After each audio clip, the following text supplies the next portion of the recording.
you our state government. Now I am teaching the rest of the chapter. Vidhan Parishad. Vidhan Parishad जो second house है, 6 states में मैंने बताया था विधानसभा एंड विधान परिषद दोनों होते हैं. तो विधानसभा के मैंने बता दिए थे कि कितने मैक्सिमम और कितने मिनिमम मेंबर्स होने चाहिए और उनके टर्म भी बता दिए थे कि दे elect for 5 years term and it can dissolve earlier also. But Vidhan Parishad is a permanent house. It never dissolve. ठीक है. The term of its member is 6 years. ये मेंबर 6 साल के लिए इलेक्ट होकर आते हैं. But 1/3 of its member retire after every 2 years. मान लीजिए कि 45 मेंबर्स हैं तो 1/3 3 से आप डिवाइड कर दीजिए. 1/3 कितने होंगे? 3 1 जा 3, 15, 3 5 जा 15, 3 15 जा 45. It means 15 members. तो 15 मेंबर्स 6 साल पूरा जैसे किए वो रिटायर हो गए. ठीक है. तो वो प्लेस वैकेंट हो गया. तो न्यू इलेक्शन हुए और 15 मेंबर्स वहाँ पर इलेक्ट होकर आ गए. तो वो डिसॉल्व होने की ज़रूरत नहीं है. फिर 2 साल बाद क्या होगा? फिर 15 मेंबर्स क्या होंगे? उनके रिटायरमेंट का वक्त हो जाएगा. As soon as they will retire again fresh election will held और फिर वो प्लेस वैकेंट प्लेस को फुलफिल कर दिया जाएगा. In this way 1/3 member retire after every 2 years and they complete their 6 years term. In this way, Vidhan Parishad is a permanent house. They are replaced by newly elected members. The Vidhan Sabha elect its chairperson and deputy chairperson among its member. Minimum number of member in a legislative council is 40 and it cannot exceed 1/3 of the total membership of the assembly of that state. The minimum age to be a member of council is 30 years. उसमें कितने थे? 25 years Vidhan Sabha में. विधान परिषद में कितने हैं? 35 years. हमेशा बोली थी मैं अब किसी और वीडियो में कि आप कंपेयर करके पढ़ोगे तो ये दिमाग में बैठ जाएगा, आपको लर्न करने में इजी होगी. These are my tips. आप ये सब याद रखना. अब है function of state legislature. State legislature के फंक्शन क्या है? मैंने फर्स्ट वीडियो में बताया था कि state government has given how many subjects. मैंने कहा था 66 सब्जेक्ट्स. ये 66 सब्जेक्ट्स पे ये स्टेट गवर्नमेंट मेक लॉज, कानून बनाती है. It passes the annual budget every year. It passes the annual budget for the state. अपने एक्सपेंडिचर और अपने इट एंड थर्ड है it keep a check on the council of ministers of the state. Okay, and the money bill can only be introduced in legislative assembly. When a bill is passed, legislative assembly में ही money bill पास किया जाता है विधान सभा में. क्योंकि विधान सभा तो सारे states में होते हैं. जहाँ नहीं होते हैं 2 हाउस, वहाँ कौन नहीं होते हैं? विधान परिषद नहीं होते हैं. और when a bill is passed by the state legislature, it is sent to the governor for his consent, means for his signature.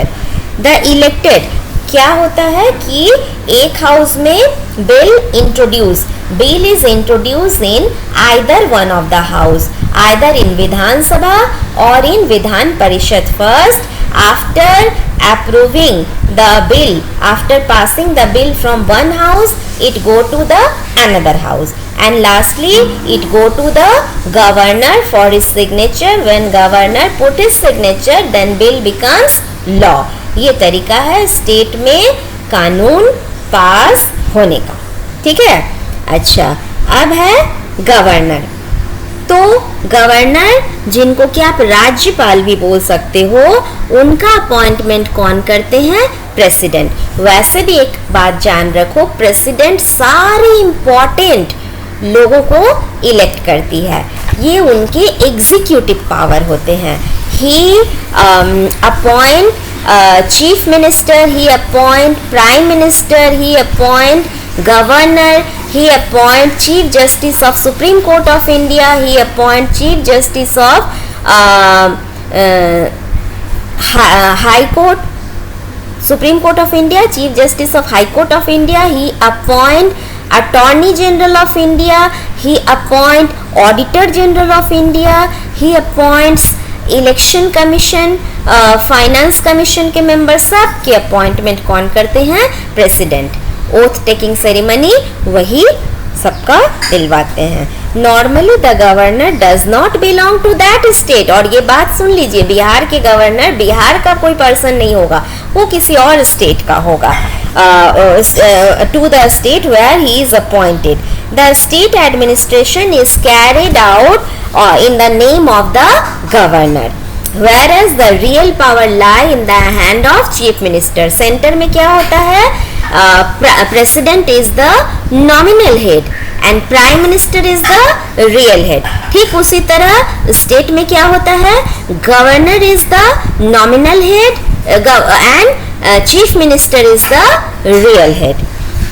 Like the President of India, at the center, governor also perform many functions on the advice of the chief minister. Power of the governor, governor के power क्या होते हैं? जैसे president करते हैं appointment, governor appoint the leader of the majority party और the coalition as the chief minister. When no party get majority, माने कि clear majority, then one or two party come forward and join hand together, and that type of government is called coalition government. तो किसी भी कोई भी government हो, उसके governor appoint करते हैं chief minister. The council of minister is also appointed by him on the advice of chief minister. All appointments, मैंने प्रेसिडेंट के लिए अभी कहा था, ठीक उसी तरह से all appointments to high offices in the state made by the governor. State के जितने भी ऊंचे ऊंचे पोस्ट के लोगों को पोस्ट करनी है, अपॉइंट करनी है, उनकी अपॉइंटमेंट गवर्नर करते हैं. He can address someone and dissolve the legislative assembly. Okay, and every bill with which the state assembly passes becomes a law after putting his signature. And like the president of India, president of India, governor can issue an ordinance when the state legislature is not in session. Session कितने होते हैं? जैसे winter session होते हैं, summer session होते हैं, budget session होते हैं. जब उसके स्पेसिफिक टाइम होते हैं, इतने से इतने समय विंटर सेशन चलेगा, इतना से इतना समय समर सेशन चलेगा, इतने से इतना समय बजट सेशन चलेगा. जब वो स्टेट गवर्नमेंट, जबकि लेजिस्लेटिव विधानसभा या विधान परिषद का सेशन नहीं चल रहा हो, तो गवर्नर ऑर्डिनेंस इशू कर सकते हैं. ठीक है. And the governor can reduce or pardon the punishment awarded to a criminal. किसी क्रिमिनल को पनिशमेंट मिली है, उसको ये पनिशमेंट को कम कर सकते, रिड्यूस कम कर सकते हैं और माफ भी कर सकते हैं.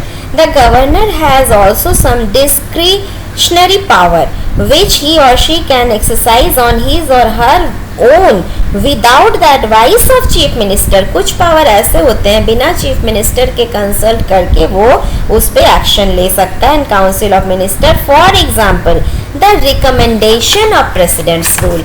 अगर स्टेट असेंबली डिसॉल्व हो गई समय से पहले तो वो गवर्नर क्या करेंगे, प्रेसिडेंट रूल इम्पोज कर देंगे। The union territories of Andaman and Nicobar, Delhi, Pondicherry have lieutenant governors.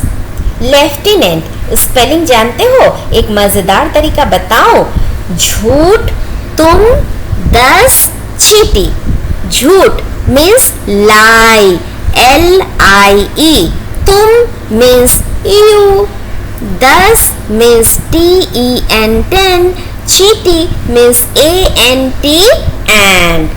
हो गया लेफ्टिनेंट स्पेलिंग।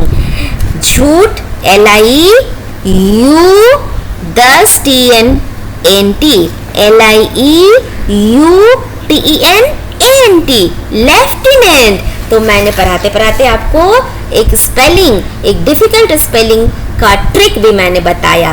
तो इस तरह से आप भी ये सब ट्रिक, ये सब टिप्स अपर्णा मैम के याद रखोगे कि लेफ्टिनेंट स्पेलिंग कैसे होते हैं। Dadar and Nagar Haveli, Chandigarh, Daman and Diu and Lakshadweep have administrators. ये याद रखोगे कि कहाँ कहाँ यूनियन टेरिटोरीज में लेफ्टिनेंट गवर्नर्स हैं और कहाँ कहाँ दे हैव एडमिनिस्ट्रेटर्स। अच्छा, chief minister and his council of minister. Chief minister के for to assist him he has a council of minister. वो उनकी एडवाइस पे ही प्रेसिडेंट इन लोगों को अपॉइंट करते हैं। कोई हेल्थ मिनिस्टर, कोई एजुकेशन मिनिस्टर, कोई मिनिस्टर। अच्छा, अब function of council of minister क्या होते हैं? तो इनके फंक्शन हैं administer and maintain law and order in the state. Second है execute law and decision made by the legislative assembly as well as in the union government. Third है formulate policy for the state activities. Fourth है give advice to the governor. And fifth है make laws with the help of state legislature based on state list and concurrent list.